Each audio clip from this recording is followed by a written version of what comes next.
कवीरदासको बडो राम्रो एउटा दोहा छ प्रेम र हरिको बारेमा, जुन हामी सबैले त्यो कनेक्ट हुन खोज्छौँ, त्यो हामी सबै त्यसको खोजमा छौँ।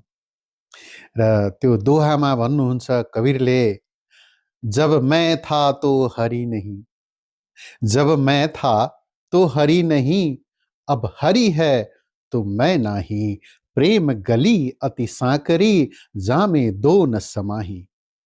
अनि कस्तो भनेदेखि यो प्रेम गली, यो हरि र हाम्रो बीचको जुन प्रेम गली छ, इट्स सो न्यारो।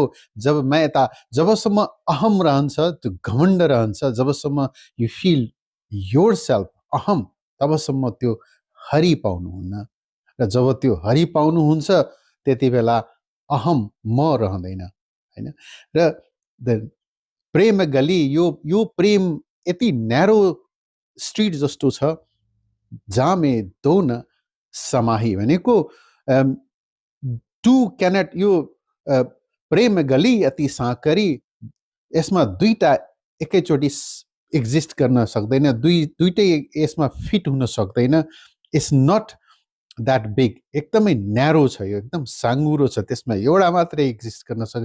जब म एक्जिस्ट गर्छ, त्यो घमण्ड एक्जिस्ट गर्छ, तब हरि हुँदैन। र जुन दिन त्यो म घमण्ड निस्किन्छ, त्यसपछि हरि आउँछ। प्रेम गली अति साँकरी, जामे दो न समाही। Thank you. Hello everybody, this is Acharya Ram Viresh.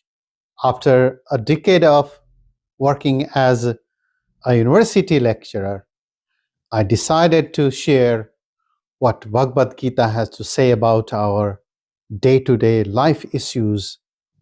Support me and subscribe to my channel. Thank you.